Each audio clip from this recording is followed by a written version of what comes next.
I'm Ghostface. It was me, guys, all along. I'm the horrible murderer. Hello, hello. Numa282 here, or Numa here, and welcome to the 282. Why call the 411 when you can get the 282? That's the concept for the name of this, I guess. I don't know. I'm in my costume. I'm Ghostface. Me and my boyfriend are going as double Ghostface killers this year. This is a temporary setup. This is where I plan on doing this. But I don't have a regular microphone set up right now. So we're rocking my Samsung Z Flip 7 phone voice recording app with my Hammerhead Razer Bluetooth earbuds that I do love. I do love these. Hopefully these sound okay. I'm already so warm in this, but here we're getting into it. My hair's crazy, but that's kind of like the vibe I'm going for with this costume is like, I just got my ass beat and I've been unveiled type of situation. So here is how this is going to work. I am planning on, I have a list of topics that I want to yap about. This is really just a place for me to yap and talk shit and do whatever. Think broski report, shower thoughts, sriracha sleepover or slumber party, stuff like that. Think like that, where I'm just talking about things, okay? And if there's anything you guys ever want me to chat about on here, drop it in the comments. If anybody watches this might just be, I'm going to have way too much fun with these the whole time. This might just be a fun little thing for me. So yeah, I don't know. And I might, maybe I'll play with it. Maybe we'll zoom in more. I don't know if you guys need to see more of my beautiful face clearer or whatever. I don't know.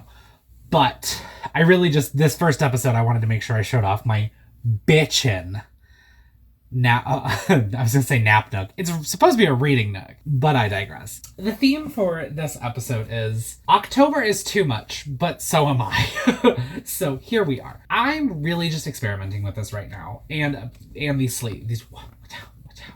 Yeah. Honestly, I couldn't be Ghostface because people would fucking clock me immediately because I'd be sitting there that, and I'd have dog hair all over me every time I go out. The things wouldn't even enter my home and there'd be dog hair. So, life update. I am throwing a party in 2 days. It's not midnight yet. I'm throwing a party in 2 days. We throw an annual Halloween party every year. It's fun. I'm excited, but I'm also stressed.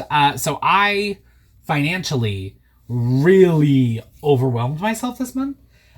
So I was like, oh my God, you know what I really want to do?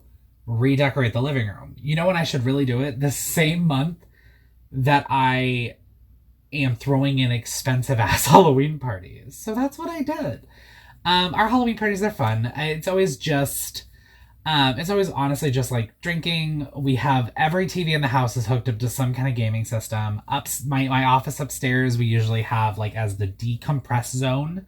So there's chill lo-fi music playing while I'll have my GameCube up here hooked up with I don't know, Animal Crossing or Mario Party or something. If people want to play a retro game up here, then downstairs we have the double TVs where we're going to have both of our Switches up with Mario Kart World and Super Smash Bros. And then we have the CRT TV in the little library corner, which is going to have Pokemon Stadium on it. So anyways, it's just games, drinking. There's a fire pit on the back patio. We do Raising Cane's every year. That's what we just go and get an ass ton of canes and 100 gallons of their sauce. And then that's just what the party is. But anyways, so I've been doing that. Plus, again, redecorating the entire downstairs, which it's coming along beautifully. I'm really excited. I'm going to, I doubt I'm going to do any kind of vlogging or remember to record anything, but I'm going to try to take photos for the party because I'm really proud of it. It's not done yet. Post-party, I'm planning to paint and do new black trim. It's a whole thing. I'm going for a Victorian, Edgar Allan Poe, Gothic romantic era, a mix of all those things, right? Oh, and biggest life update, we are fostering a dog. We already own 4 dogs, all right? And they're all medium to large. We have Lucifer, Lucy-Fur, named for the demon in Disenchanted. It's one of Jacob's favorite shows. We have Prudence, named for Prue Halliwell, obviously. And then we have Margarita, named for the youngest sibling in the Charmed reboot. And then we have Nikita, who already had her name, but it's like very femme fatale. I love her. She's the only one that we like, quote unquote, bought. Like we adopted her from a service. The other ones just showed up to our old house, and we were like, all right, come inside. You live here now. For the most part, I wanted to like kind of keep all the names like witchy or at least relevant to something that both me and Jacob loves. He also likes Charmed. So we kind of ran with that. This new buddy, we have named him Rigby after the raccoon from the regular show, which is Jacob's favorite cartoon of all time. And one of the things that we kind of bonded over when we started dating is he made me watch it, and I was like, this show is amazing and I love it. So Rigby is seemingly a purebred German Shepherd. He's huge. He's such a sweet baby boy, though. Like, he's so cute. We found him on the street, and he was skin and bones. And just poor thing. So, like, but he's so gentle, so calm. I have an appointment next week to take him to the vet. We're going to see if there's a chip, if he's chipped. And either way, though, he has an ear infection that we want to get taken care of. So I'm going to go ahead and foot the bill for that because he needs it severely. But we're just trying to make sure that he's good. It's possibly going to become a permanent. This may become his forever home. Jacob told me that we're not allowed to get another dog unless it is a tiny dog that is inconsequential and won't affect the environment as much or the food bill. He has grown attached to this pup. He loves him. So I told him, I'm like, this is you. This is your choice, not mine. You cannot sit there and be like, you made me get another dog. No, I didn't. So yeah. So Rigby is awesome. He's really cute. And he's just such a sweetheart. And it makes me so sad. He's so skinny, and we're working on that, right? We're working on it. So that's that.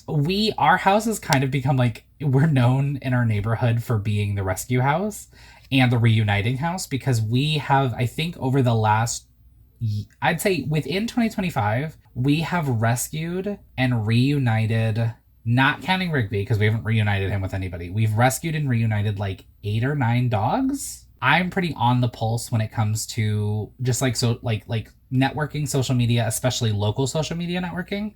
That used to be my job for a couple companies. And so I have like made sure to like I go on Nextdoor, I go on it's like called like Lost Paw or Paw something. I don't know, but it's like all these lost dog apps and in communities on Facebook and Twitter and all these other places. So I hunt these people down if I can find them. And this is the first time I've had trouble finding the parents. So I don't know.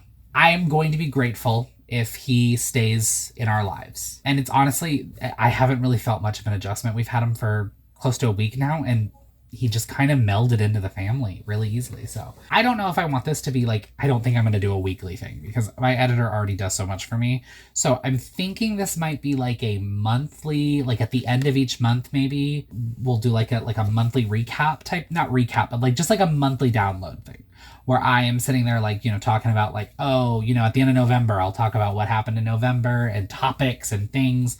So I have a lot of stuff to talk about though for October and I guess the end of September. So I have a lot because I had an original video I was planning on doing for this. So my toes, not for free, and my toes are jacked. I look like I grew up kicking rocks, but it's okay. It's late. I'm here. I have my Alani New Witches Brew, which is like my flavor, guys. So first thing. Would anybody watch if I had this idea for a short film? I don't want to go into too much detail about it because I still need to write the script. And my editor is also a cinematographer.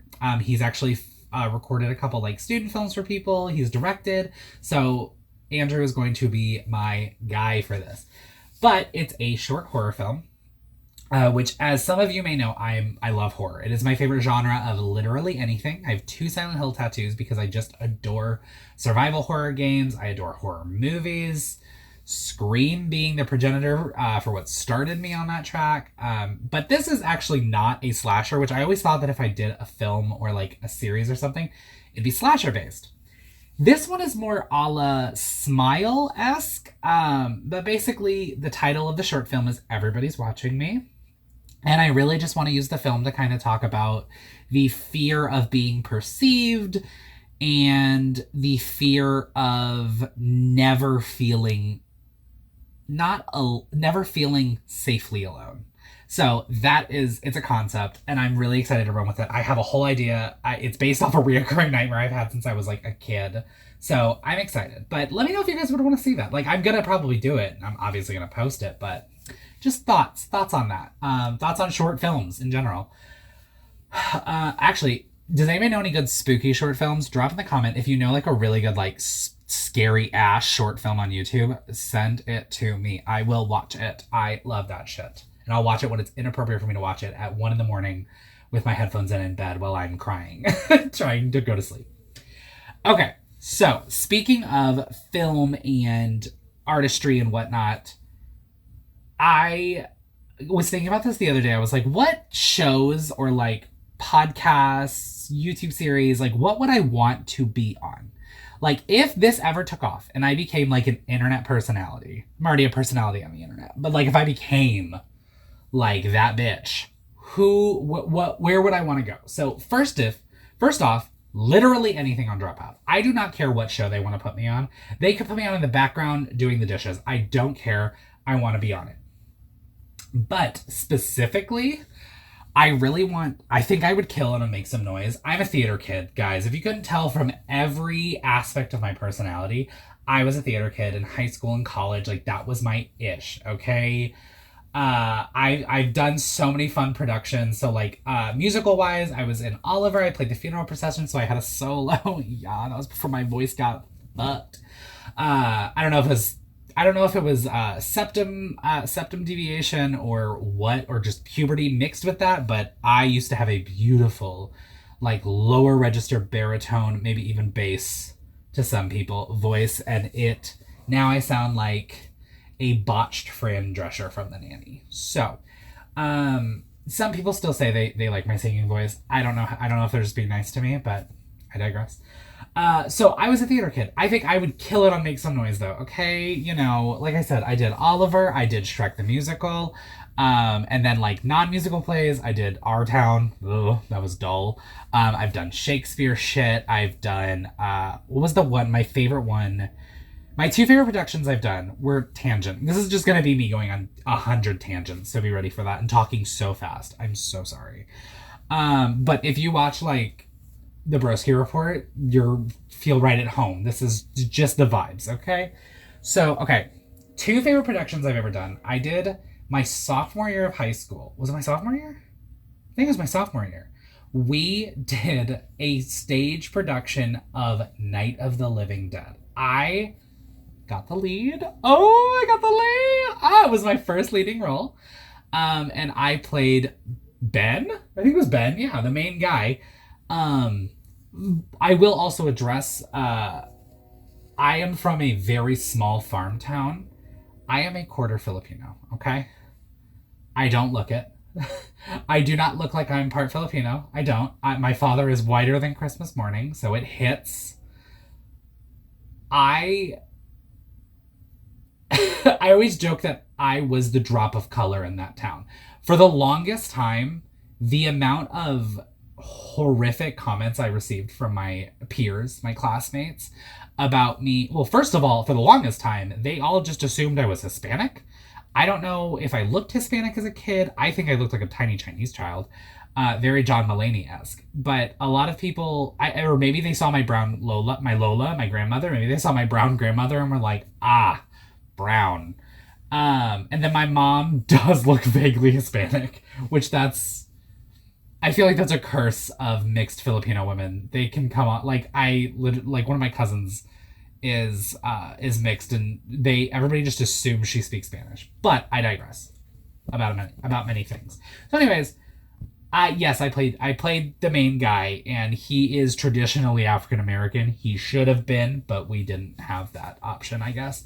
And I was 14, so I didn't know anything about race representation in theater and the media. But anyways, we're not talking about that. My second favorite production, possibly my favorite, like, I know Night of the Living Dead is what shaped me as a performer. I really enjoyed a lot of the physical stuff that I did there, and it's one of my favorite performances I've ever given. But also because like I had to be kind of butch, which was, listen, I may have been closeted, but this doesn't go away, guys. This is how I am. So that was a struggle for me, but I pulled it off, and I've been told I pulled it off, even by like my mother, who love her to death, but she likes to say I talk like a rainbow is spewing out of my mouth. So it's like a gentle hate crime in like a loving way. But the other performance I did, I was in a play called Ladies Man, which is not about the SNL skit. It is a French comedy about a doctor who is like, I don't know if I can't remember if he was having an affair on his wife, or if like he was like he kept getting, it's basically like Three's Company. Everybody's in a misunderstanding at every second of the day.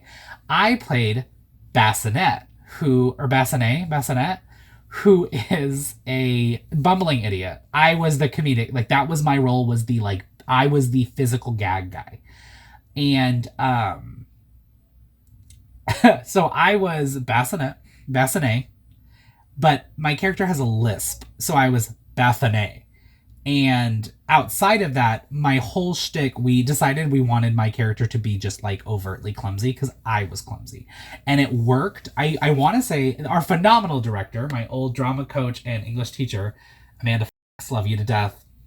Kisses if you watch this, Mandy. She's so cool. She was like the youngest teacher ever in my mind. I swear to you, in my brain when I was in high school, I'm like, you're 20.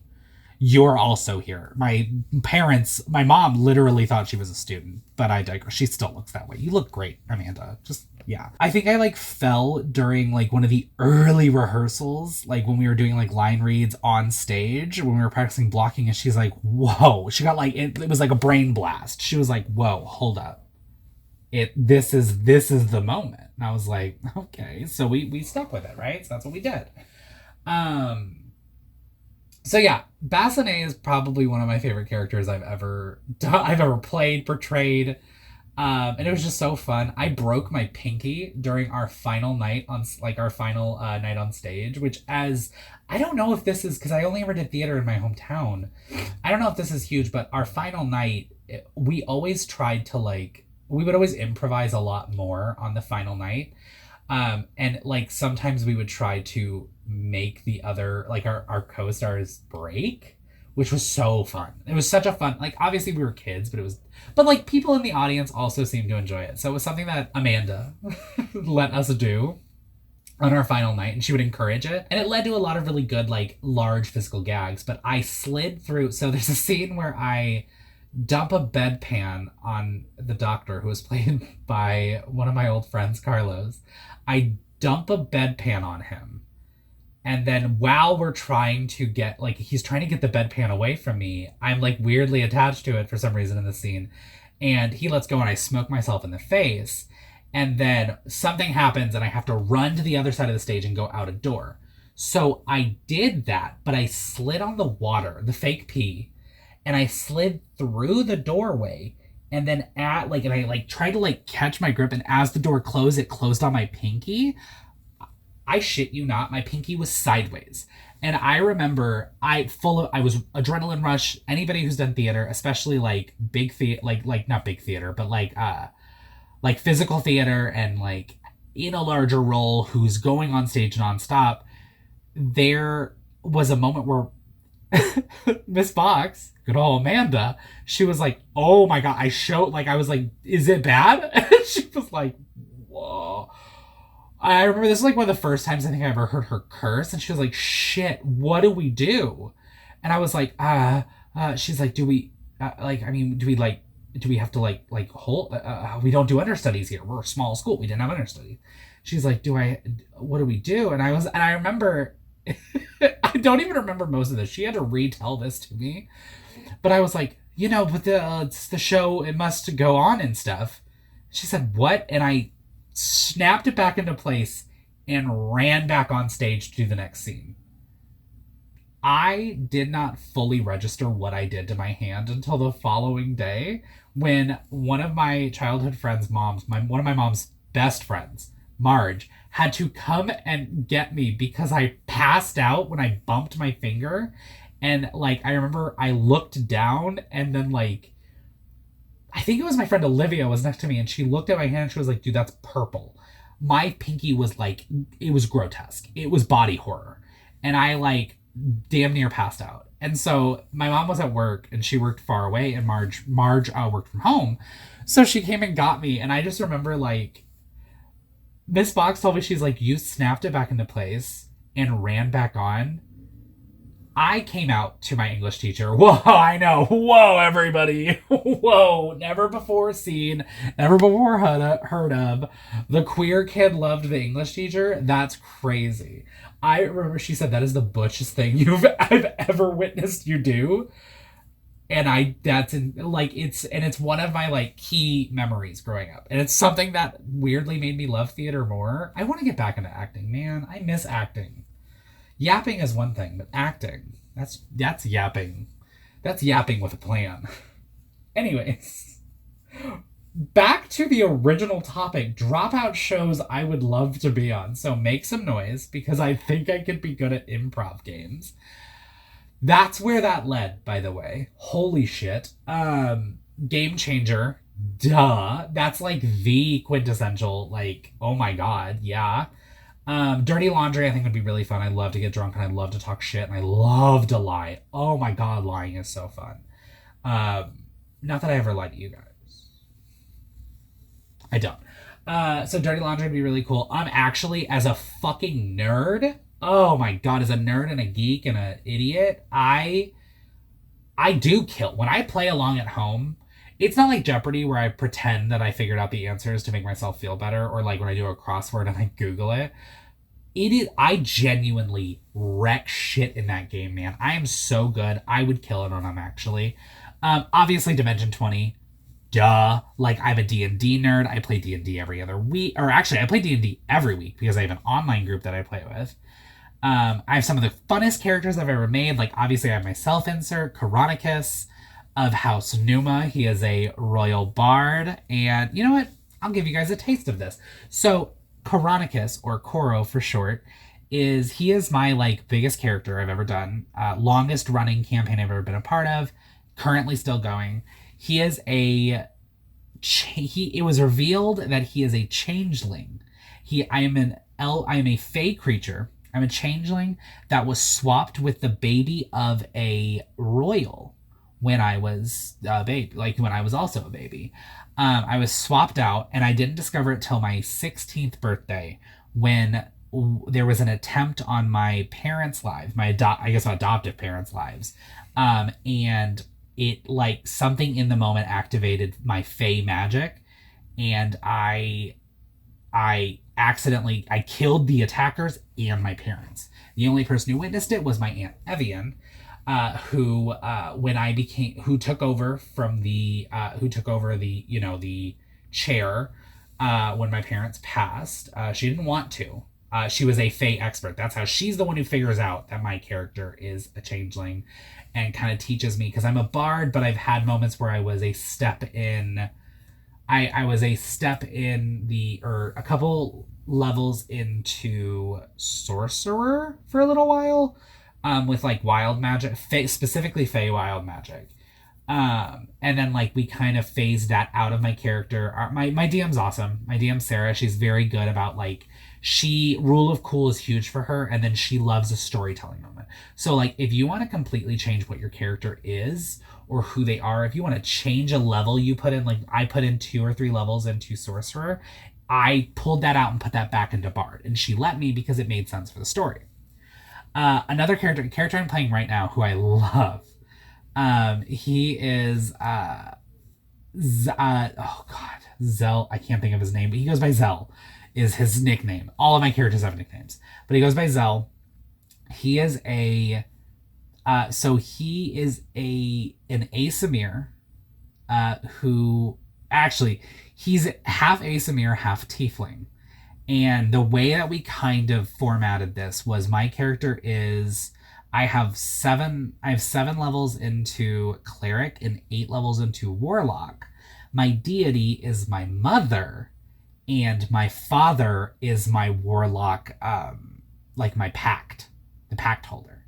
So I was born of an illicit affair between a goddess of love and sensuality and a devil, and it's so fucking cool. Like, oh, and I think my party, I don't think they watch my shit, but even if they do, hey, you guys have already kind of figured it out. So my party kind of is starting to figure out, because I was only using cleric magic for a while. My character's only like passively a cleric, or like my character's only actively a cleric. But my wings made their first appearance. I'm using Lucimon, by the way, from Digimon as my character inspiration. So my wings are half devil, half angel wings. And so I'm a cleric, and then I used Eldritch Blast, but specifically with a feat, like with a warlock power up to it. So there's no way a lot of them are also DMs, so they know how warlocks work. They have to know that I'm part warlock, because that doesn't come with that feat of just, oh, you can learn a warlock spell. No, this is something you have to have levels in warlock to do. Specifically, I think at least 3 levels to do it. So yeah, and then newest edition, which I didn't write this down, but I thought about it. Gastronauts. Oh my god, that show is so fun. I have so many great ideas. Like, I would pitch them like 10 possible ideas for my challenge for the Gastronauts. So I love to eat. I love to yap. I'm nerdy as shit. Drop out. Hit me up. Fly me out and let's do this. Or I'll fly myself out. But like, you could also pay for it. That would be really helpful. But like, get me in there. I'm ready. Also, like, there's some other non-dropout shows I'd love to be on. I will never be that famous, but Royal Court is a dream. Same goes for Hot Ones. It's a dream. I do fear that both of those. Also, Final Meals? Yeah. The Mythical Kitchen show. I fear that they've all reached a level of success, which I'm so happy for them. But they've all reached a level of success where I don't know if I'll ever be famous enough to be on those. Or by the time I am famous enough, they may have pivoted to different style of content, or like ultra celebrities. But I don't think I'll ever be even a regular celebrity. So I'm still hopeful, right? Okay. This is another one, but he has so many he has so many like lower people, like not lower people, us lower people. He has like movie stars and TV stars, but then also just like his friends and other content creators. Owen Thiel's In Your Dreams. I just know that me and him would have so much fun. I did when I did my YouTubers Digimon video, they were great. Those do feel parasocial, but I love them to death. I would go in way too confident. Caleb Heron is one of my favorite people on the internet, planet, whatever. I would go in way too confident on that quiz, and I would fail. The true and false quiz at the end, I would bomb severely. But I deserve the chance to bomb.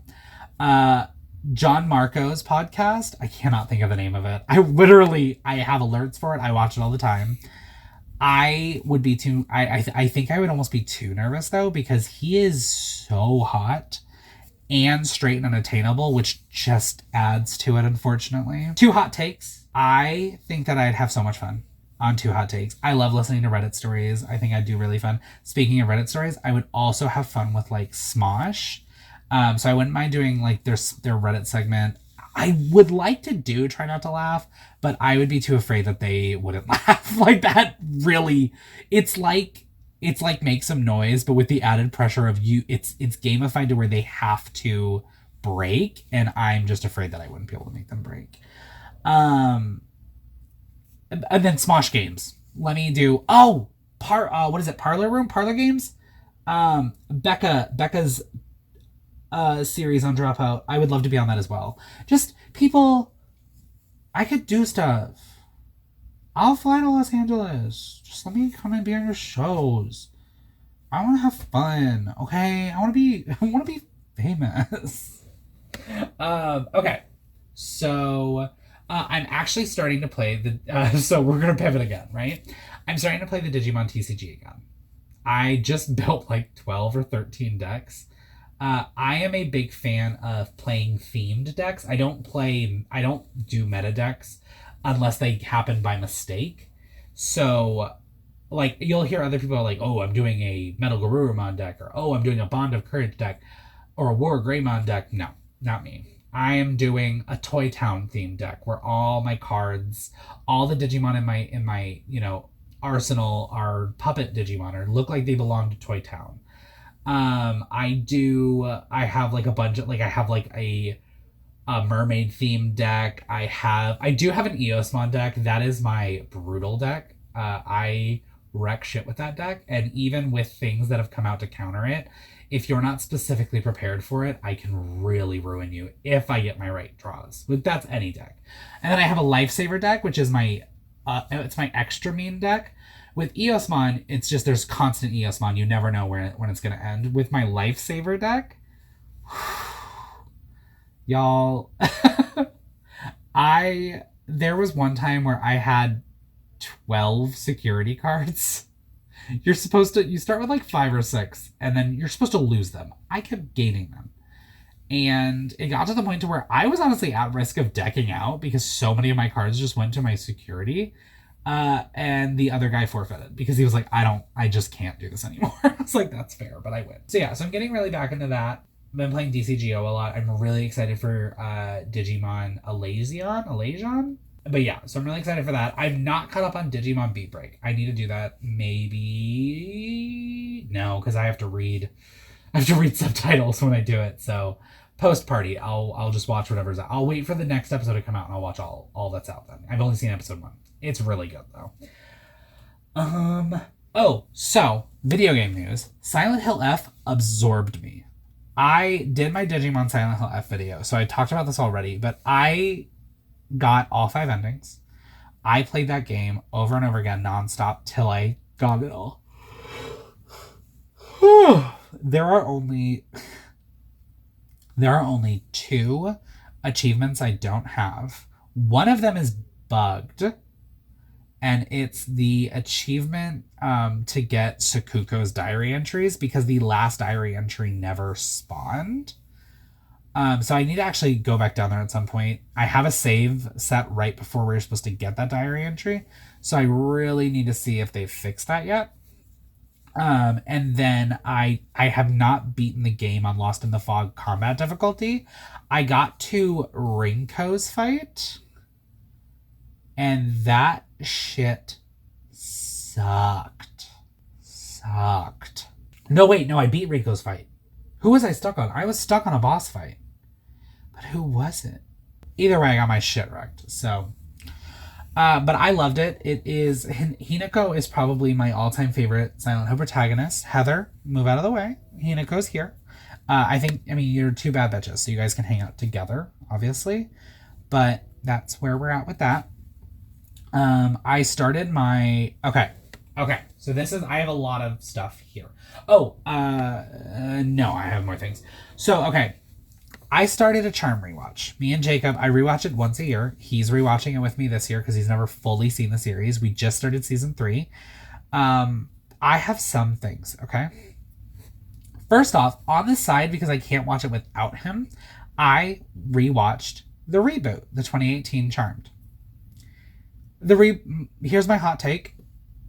The reboot was fun. Okay? It was fun. It was schlocky CW. It was very like Jane the Virgin meets Legacies in my eyes. In terms of like tone. It wasn't dorky, yes. But it was fun, okay? And it's like, okay. People seem to forget what a reboot is. And they wanted them to like, they kept like it seemed like every week, especially in the early season, they were like, oh my God, but you guys could bring in Piper or Phoebe, or like you could bring in all these people. And it's like, do you not know what a reboot is? Like it wasn't a requel. Okay. Not that we even really had that term yet, but it wasn't a requel. So this was not a reboot that continues on from the original, like what Buffy's going to be. No. It was a reboot, okay? It was an entirely new universe, new set of Charmed ones that had nothing to do with the past outside of all being descended from a Melinda Warren type figure. Okay. It's really funny though, because at the end of the day, they did, spoiler alert for Charmed 2018. The series ends with the Charmed ones going through a portal to another universe, and it ends up being the universe that the original Charmed ones are from, and it ends with them opening the front door to the Halliwell Manor. It was fun, it was cute, it was quirky or whatever. The last season really didn't hit for me. Again, major spoilers, but they did one of the sisters dies at the end of season 3. Seems to be a theme here. And the new Charmed one, I didn't love the concept. I didn't like, her powers were cool, and it was kind of it felt like it was a fun nod to Billy's powers in the final season of Charmed. By the way, another hot take, I really loved Billy. I didn't like Christy, but I loved Billy. And I actually liked a lot of the final season of the show, of the final season of the TV show. It went on for 2 or 3 more seasons in comic book form, which are also good. If you haven't read those, do that.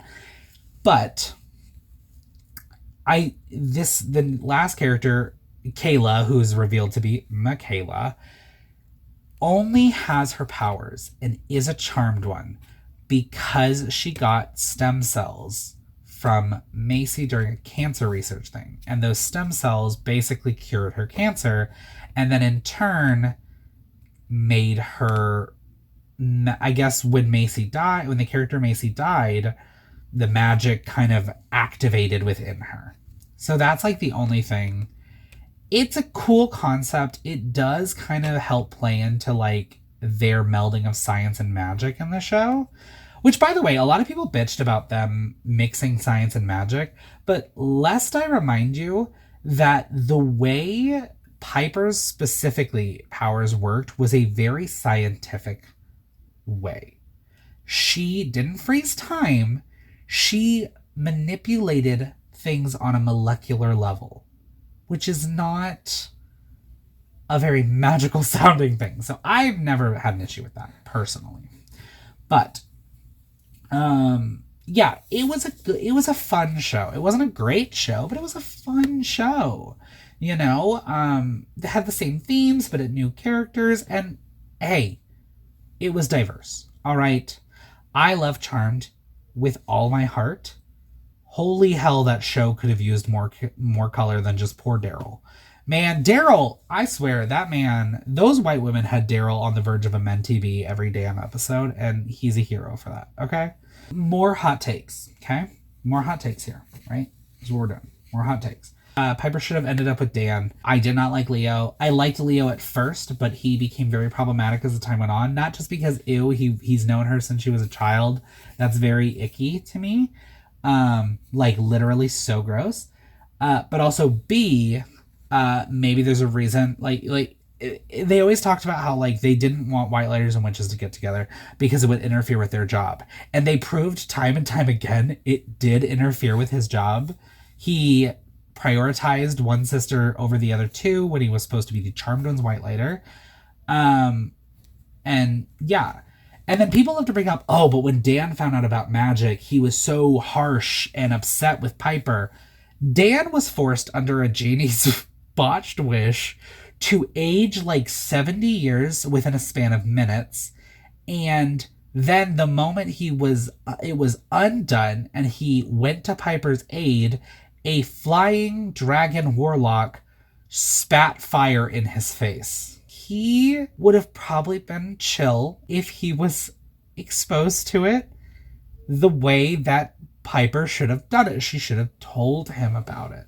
That was insane. So for people to hold that against him, Jesus, like, come on. Come on. No. But anyways, back to Charmed Reboot, what I was chatting about. So with the Charmed Reboot, my biggest complaint that I had about the whole Michaela thing was that her power was it was too specific. So her power was the ability to manifest objects or beings into reality using her art. So she could draw a martini glass and a martini glass would appear. Like she was really, it was a cool power, but there was just the amount of situations that she used it in. It was such a, this situation was so clearly fabricated for this purpose. Like this was, it was that kind of thing where it's like, okay, so this only happened because she has this power. It's not like with telekinesis, like Macy's telekinesis, where, you know, you can use telekinesis in any situation, or with Maggie's powers and how her telepathy evolved into, you know, empathy, empathic mimicry, stuff like that. It was cool. That's like, or empathic projection, which was also, I love that they did that. That is one of my favorite powers in anything, and I love that. There's just a lot of things that I think could have gone better. What I think they should have done is, and I thought they were going to do it. Genuinely, I thought they were going to do it. They built up this character, Josefina, who is their cousin, who is a trans woman, who is abandoned by, kind of semi, not abandoned by her family, but is doubted by her family because you know, it's a family of out and proud witches. And these witches, though, did not, they said that Josefina would never get powers because she wasn't a biological woman. She does get her powers though eventually, and it's so great that she does. She ends up with botanokinesis. She gets the ability to manipulate and control plant life. It's really cool. It's a really cool elemental power. So I thought they were building up to her because she was literally there at the start of the season post Macy's death, helping the girls, helping Mel and Maggie. And I genuinely thought that she was going to be the charmed one, and it was going to be a discussion on both,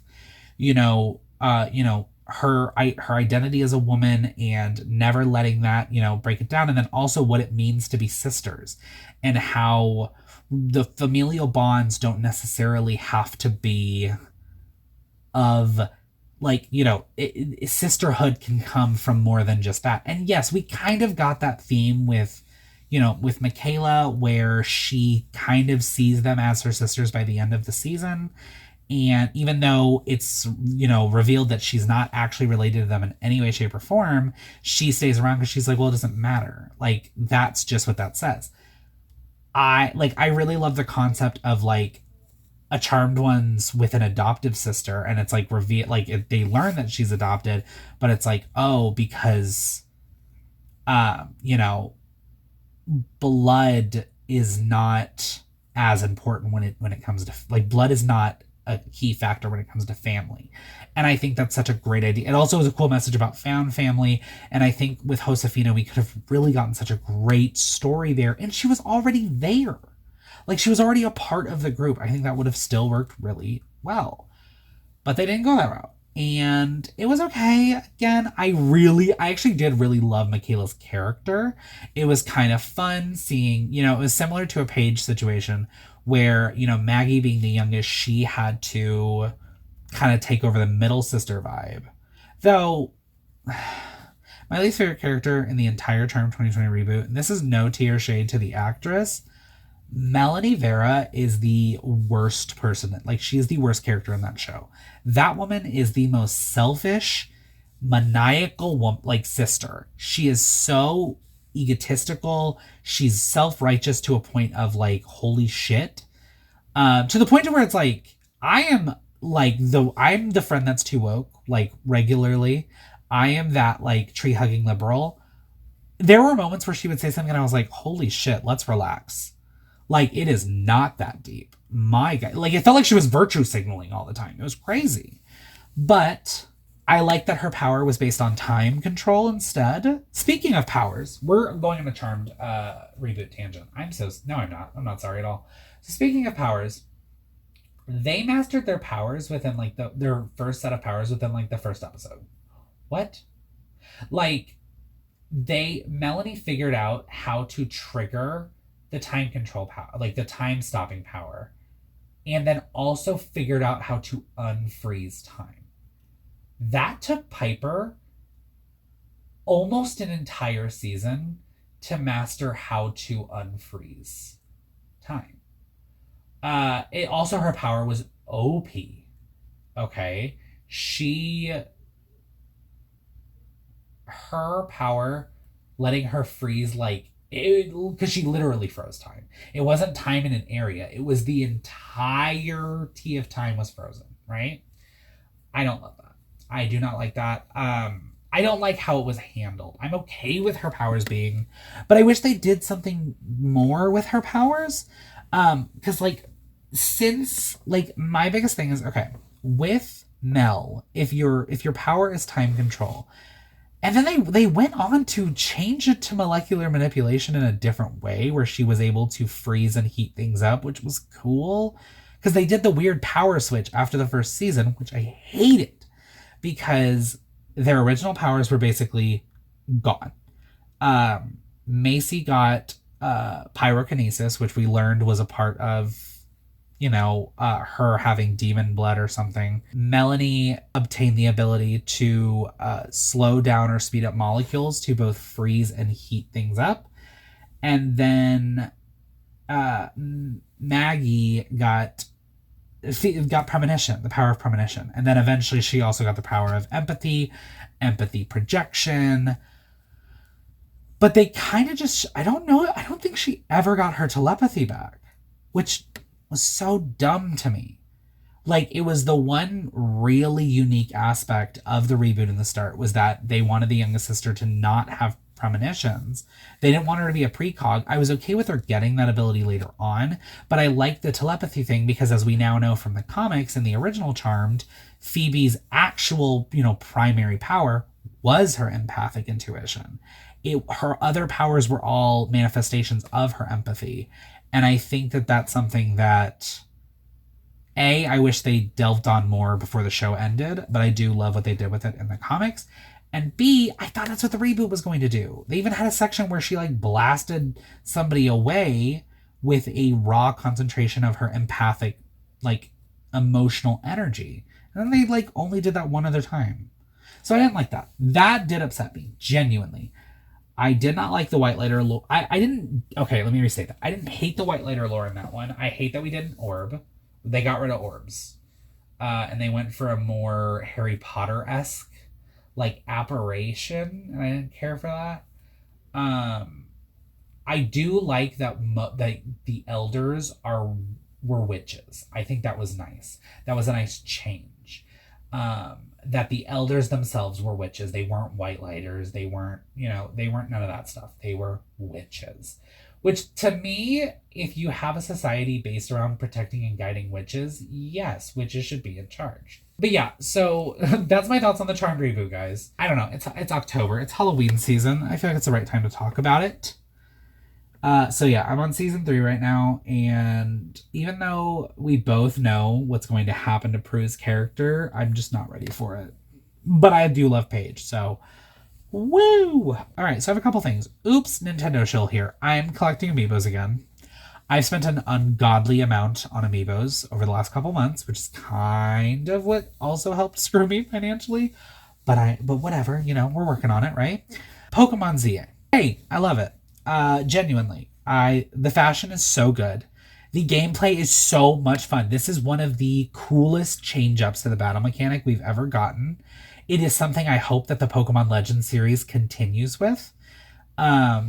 Because this is supposed to be its own mainline series. So I really hope we continue with this style of Pokemon combat because it is so engrossing. It's, real-time action RPG. And this is getting a lot of people. My boyfriend has played a couple Pokemon games with me. He's not a Pokemon fan. He's excited to start playing this game. He's playing through Cyberpunk right now. But he's excited to start playing this game because he's interested in the combat style. It's a really fun game when you don't have someone in your ear screaming that you should be hating it right now. Listen, it is not perfect, okay? It's not. There is a lot wrong with it. I know that they truly believe that voice acting will hinder the game. I don't believe it will. The streets of Lumiose feel so empty. That is probably my biggest complaint, is that the streets in Lumiose, it's so many just standing NPCs. It kind of feels like an original Pokemon game come to life in that sense, where it's just a static NPC who doesn't move. And this is supposed to be the capital of Kalos. So I don't know. It's weird. The tutorial lasts for like 3 hours. That is crazy. They did not let me run loose in that city until 3 hours into the game, and that is a crime. Okay? That I hated. But other than that, I mean, the DLC bullshit, everybody's so mad about it. There is genuinely, oh, you don't get the full game, you have to pay $100. No, you don't. Hey, the base game has a complete full story, at least the same as Sword and Shield had and Scarlet and Violet had. The DLC, yes, it's coming out sooner than most of these games. It's coming out in February, but that's because they pushed the release date back. The DLC's been getting worked on. And then people are mad about I have to pay to play ranked online to get these mega evolutions. That's not new either. There were Gigantamax forms, there were special Pokemon, there were terrestrialization forms that you could only get in the previous Pokemon games if you did online raids, which you needed your membership to do. You needed to pay to play online. There are so many things that Nintendo's doing that is so shitty right now. Why are we mad about the shit that is already like if you've been spouting this since the beginning of the Switch era, then hats off to you. Yes, you have every right to do it. But unless you bitched about DLCs, which, by the way, before DLCs, what did they do? They just repackaged the same game and re-delivered it with slightly upped graphics and maybe modified story. Hey, I never want to go back to that. DLCs are the way to fucking go, right? So yeah, that I don't love. Here's a Pokemon hot take. Mega Evolution is not the best gimmick. It was just the first one. And Z moves were underwhelming, so it made Mega Evolution continue to look even better. Terrestrialization is the best gimmick we've ever had. It's the most viable most viable competitive gimmick we've ever had. Mega Evolutions is a bad gimmick because it only affects a quarter of the Pokemon population, whereas every other gimmick after Mega Evolution affects every single Pokemon in the game. Terrestrialization is the best one because it allows you to add a new typing to a Pokemon that otherwise wouldn't have that typing. And I think that's really fucking cool. TBH. If we had to have one gimmick for the rest of Pokemon, I would want it to be terrestrialization. If it couldn't be that, Dynamaxing. I still think that Sword and Shield's tournament style, their league is the closest we've ever gotten to the anime style of the league, and also is the best. Treating it as a countrywide sporting event was such a genius idea. Genuinely one of the greatest ideas Pokemon's ever had. Dynamax battles are so fun. Hearing the chanting in the background, watching them get all big, some of them having Gigantamax forms, but at the end of the day, everybody could still Dynamax. I think that the way to fix Mega Evolution is by continuing to have special Mega Evolved versions, but letting all other Pokemon still reach like a hyper Mega Evolved state of some kind, where their specific typed moves are more effective. I think that would be great, personally. Almost like combining Mega Evolution and Terrestrialization. I think that's where we would get the best gimmick. Those are some of my hot takes. They might be controversial. I don't know. Gen 10 wishlist, though, because we are going to be getting Gen 10 within the next couple years. Voice acting. Duh. Let me have a homestead. I want a house or something. I want a place where I can plant my berries. I want secret bases to come back in a huge way.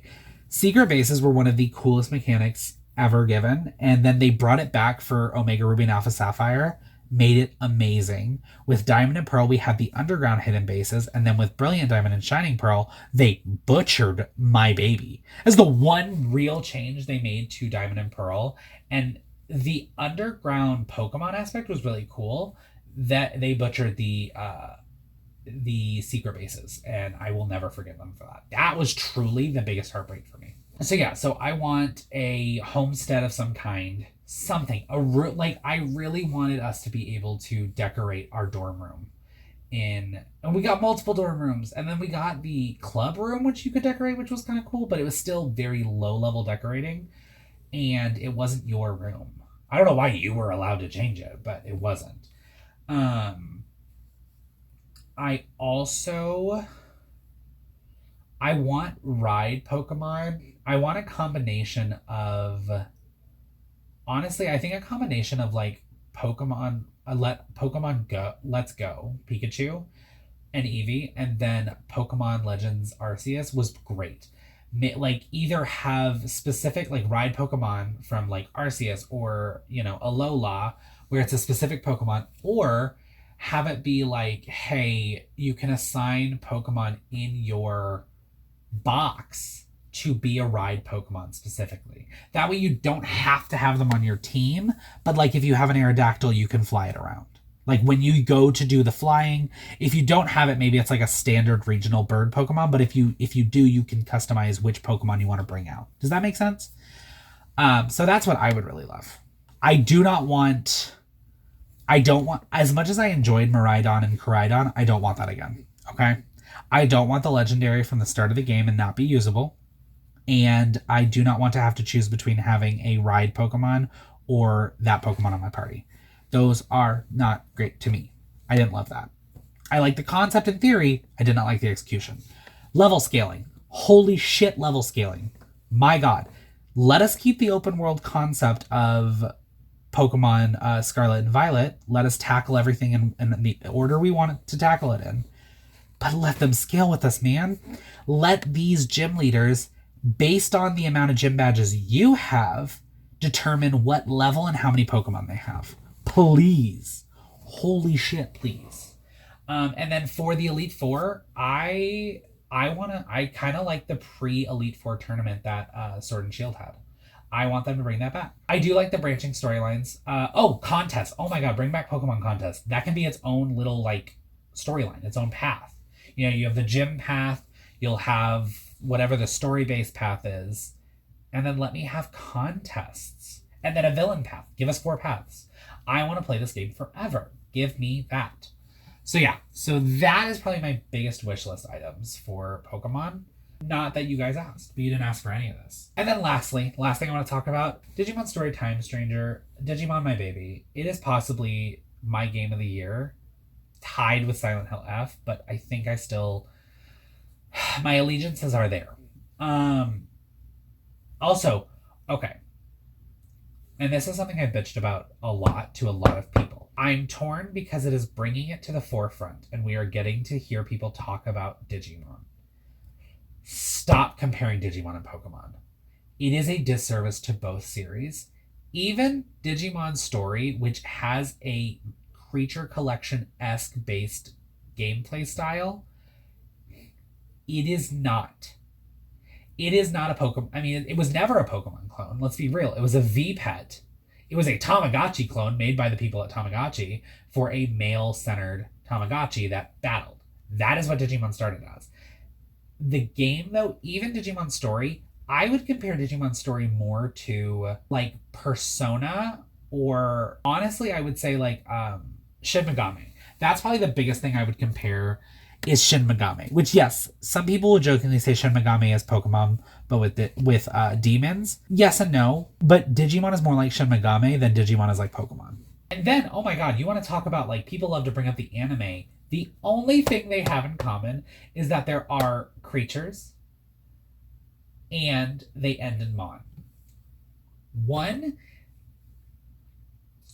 Pokemon is a modern fantasy monster collector with a focus on wildlife and ecology, and an anime based on tournaments and pet ownership. While Digimon is a sci-fi isekai centered around campers getting stranded in a digital realm with a single partner who is helping them survive to find a way home. Also, they fucking talk. Not Pika Pika, not Squirt Squirt Squirtle. They say, hey bro, what's up? They talk. Digimon are not, they're not just like these non-intelligent animals. They are sentient digital life forms. They are phase electron life forms. They are, and that's the other thing, is that like they're not animals at all.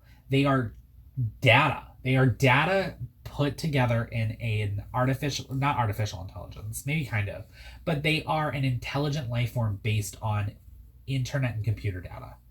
So that's why you can digivolve Agumon to Greymon to Metal Greymon and then go back to Greymon and then back to Agumon and then digivolve to Tyrannomon. And then you could take Tyrannomon to Metal Greymon, or go back to Tyrannomon and go to Master Tyrannomon. Like that is why it is so different. With Pokemon, it's Charmander goes to Charmeleon, goes to Charizard. Digimon is Charmander goes to Charmeleon, or it could go to Raichu, or it could go to Blastoise. Like that is where this is different. And I wish people understood that. And I think people are starting to get it. But again, it does more harm than good when people try to be like, oh my God, if you want a more adult Pokemon, play Digimon. No. If you like JRPGs with a focus on creature collection, play Digimon. I remember there was, I don't remember if it was Jade Animation. There was an animator that I follow on YouTube who, she did a video where it was like, she's a diehard Pokemon fan, and she played Digimon Story, which is arguably the Pokemon clone, and she didn't like it because Digimon Story Cyber Sleuth felt nothing like Pokemon because it's not a Pokemon clone. It is remotely related in terms of gameplay, and even then it's really not. It is much more complex. It has much more adult themes, and it is just not, it's not Pokemon, so just stop comparing them, guys. It does more harm than good. And then it's like, why pit two bad bitches against each other? And then there's the other part of me that's like, well, at least then Digimon's in the zeitgeist. Pokemon has actual fair competition that's going to push them to be better or patent more things. Again, there's so much to be mad at Nintendo about. Stop picking apart the stupid shit for me. That's all I'm asking. Last thing I want to say, so I am getting back into reading, okay? I'm currently finishing up, thanks to the recommendation from Brittany Broski, my girl, my bestie. You guys know we talk on the regs. So I'm almost finished up with Uncensored Picture of Dorian Gray. The Picture of Dorian Gray is one of, if not my all-time favorite books ever written. I read it in high school in Advanced English Lit, and I loved it. And I would like to... Was it English Lit or American Lit? I do not remember where Oscar Wilde is from. I feel like he's from America. I don't know. I love his work. I was going to say he's my favorite writer, but he did more plays, I think. I don't know. I learned an ungodly amount about him at the beginning of the Uncensored. But it's really good, guys. If you ever liked The Picture of Dorian Gray, or you just want to read something classic that is unapologetically queer, read the uncensored version. It is the original version that he submitted to his publisher that they told him, hey, whoa, this is really gay. And like, we're not like about that or whatever. That's exactly what they said, by the way. They said, we're not like about that or whatever yet. It's really good, but I'm finishing that up, and then I'm going to be reading Strange Houses. I have actually been seeing a lot of stuff about this. I know next to nothing about what it's actually what the book is actually about, but I just know that, let me see, is there a... So I'm just going to read this, okay?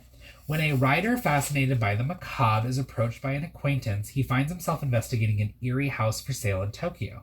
The building, with its bright and spacious interior, seems like the perfect first home. But upon closer inspection, the floor plan reveals a mysterious dead space hidden between the walls. Seeking a second opinion, the writer shares the layouts with his friend, Kurihara, an architect, only to discover more unnerving details throughout. What is the true purpose behind the house's disturbing design, and what happened to the former owners who disappeared without a trace? When a body suddenly appears and a young woman reaches out about a second house, it soon becomes clear that the writer and his friend may be in over their heads. In Strange Houses, mystery horror YouTube sensation Uketsu casts readers in the role of detective, inviting them to help map out the truth hidden within a series of chilling and puzzling floor plans and terrifying plot behind it all. I am actually so excited to read this. And there's a lot of floor plans in this. I love a good concept of I love a good unique novel concept where there is a gimmick or there's something to it that makes it more interactive than just reading. I love to read. But this is really, I think this is going to grip me. The last book that really gripped me, though, was Horror Store by Grady Hendrix. One of my favorite writers. I adore him. But I want to read Strange Houses. I want to read... I need to take a break from classic literature. So after that, I'm going to read Strange Houses. And then I'm going to read Bury Your Gaze. And then after that, I'm going to read The Willows by Algernon. It's another classic read, but I'm going to read that. That's a really short one. I might be able to knock that out in a sitting. Okay, that was it though. This was me. This was it, guys. Okay, this was the episode. So, this was the 282. Thank you guys so much for watching. If you enjoyed today's video, please let me know, because I'm still going to do this even if nobody watches it, because this is just a good way for me to decompress. But let me know. So leave a comment, like, subscribe. I don't know if I already said that. In the description, you'll find links to my Discord, Twitter, Instagram, Blue Sky, all that fun stuff. TikTok. And then, like I said, there is a Discord link in there. Feel free to hop on in and join the tweet too. Thanks again, though, for watching, everybody, and I'll see y'all in the next video. Bye! This was fun. Oh my god. It is 11:45 at night.